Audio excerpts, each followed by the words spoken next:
The twin suns of Xyrian 9 were sinking below the horizon, painting the sky in shades of violet and molten gold. The sprawling alien city beneath me hummed with activity, its residents oblivious to the tension that gripped a small, darkened alleyway. I crouched behind a stack of metallic crates, heart pounding, as I watched the scene unfold. Two alien girls, identical except for the faint streaks of iridescent markings on their cheeks, stood trembling before a crowd of jeering humanoid figures. The taller of the two, no more than 16 by human standards, clenched her sister's hand tightly. Her violet eyes were wide with fear, yet they radiated an unyielding determination. I had been tracking the sisters for days, following rumors of a human among the alien population, a fugitive helping those oppressed by the city's brutal rulers. And now, it appeared, the rumors were true. The mob's leader, a hulking creature with obsidian skin and jagged horns curling from his forehead, pointed toward the sisters with a gnarled claw. "You have one choice," he roared. "One of you will stay behind. The other survives." The smaller sister's cry cut through the air, raw and desperate. "No. Don't do this. Take me, please." My instincts screamed at me to step forward, to do something. But this was Xyrian 9, and interference could get me killed or worse, captured and experimented on. Yet her plea didn't sound like the fear of someone ready to die. It sounded like the courage of someone willing to sacrifice herself. I stepped from the shadows. The mob froze, turning their glowing, multifaceted eyes toward me. The leader's horned head tilted, curiosity flashing across his grim visage. "Another human? What trickery is this?" I raised my hands in a gesture of peace. "I won't hurt you. But I can't let this happen. Both of them will leave." The taller sister's eyes met mine, and I swear I saw a flicker of hope. Her voice was trembling, but her tone was resolute. "Please, save my sister. I don't care what happens to me." Something in her desperation pierced me. The mob hissed, advancing, but I stood firm. My pulse raced, not just from fear, but from the magnitude of the choice being thrust upon me. I reached into my pack and pulled out the neural disruptor, the device I had been carrying for emergencies. It emitted a low hum, invisible but tangible, capable of incapacitating anyone in a 10-meter radius. If I used it, the mob would be down in an instant, but I had to be precise. One wrong move, and the sisters could be harmed. "I won't let you hurt them," I said, voice firm, though my heart raced. The smaller sister stepped forward, shaking, yet unafraid. "Take me instead. I'm stronger. I can survive it." I realized then that the situation was no longer just about intervention. It was about trust. She trusted me. And I had to trust myself to act wisely.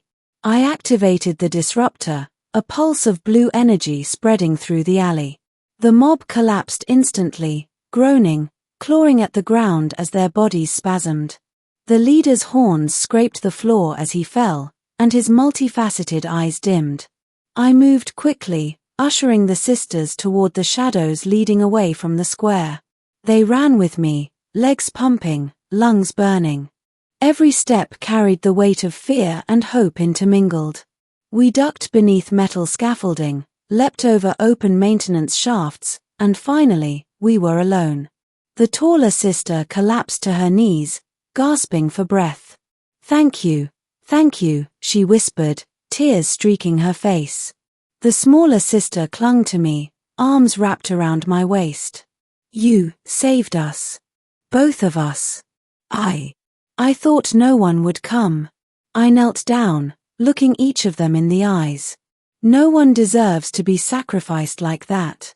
You're both strong, both brave. And you're both going to survive." Their expressions were a mixture of relief and disbelief. The taller sister finally spoke, voice shaking but steady. You risked yourself. For us."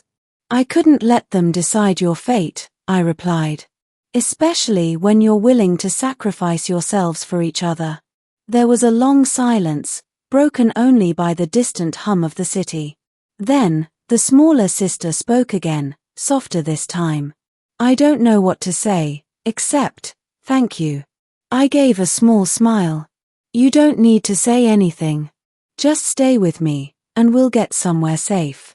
The city above us was darkening as night fell, but beneath the violet sky, a faint glow emanated from the sisters. Hope. Resilience. Survival. We moved cautiously, avoiding patrols and scanning the alleys for any signs of pursuit. The taller sister, whom I now realized was the de facto leader of the two, kept looking around, alert, protective of her sister. The smaller one clung closely to me, silent, but her eyes never left my face. Finally, we reached a narrow corridor that led to a hidden transport bay I had discovered during my scouting. It was abandoned, dusty, but it offered a place to rest, regroup, and plan our next move. I lowered myself against the wall, exhausted but alert. We're safe for now. But we can't stay here long. The authorities will be looking for you both. The taller sister nodded. I understand. But I can't stop thinking about what my sister said. She wanted to sacrifice herself. Her voice cracked. I can't let her think she has to do that. She's the most important part of my life. I looked at the smaller sister, who avoided my gaze, cheeks glowing faintly. You're brave, I said. You both are. And sometimes, bravery means letting someone else take the risk. But today, we found another way. Her violet eyes finally met mine, shimmering with unshed tears. You saved more than our lives. You saved our bond, too. No one should be forced to choose between family. I felt a lump in my throat. No one should. And I won't let them. Not ever again. We spent the rest of the night in the transport bay, speaking in whispers, planning our escape from the city, and sharing stories. The sisters told me about their life before the mob, about the streets they had navigated, the dangers they had faced, and the kindnesses they had glimpsed among the alien population. When dawn crept over the horizon, the city bathed in soft light, I felt a quiet sense of determination. The world outside the alley was chaotic, dangerous, and often cruel, but within the small trio of a human and two alien girls, there was trust, courage, and hope. The taller sister looked at me, expression resolute. We'll follow your lead. We trust you. The smaller one clung to my side, whispering, thank you, human, for not letting us be sacrificed. I smiled, feeling a weight lift from my shoulders. No one deserves to be sacrificed. We face the world together from now on. And as we stepped out into the waking city, the twin suns casting long shadows across the streets, I realized that today wasn't just about saving two lives. It was about the birth of a bond stronger than fear, a promise that courage and compassion could survive even in the darkest corners of the galaxy. Together, we walked toward the horizon, uncertain of what awaited us, yet united by a shared determination. No one would be sacrificed, not today, not ever again.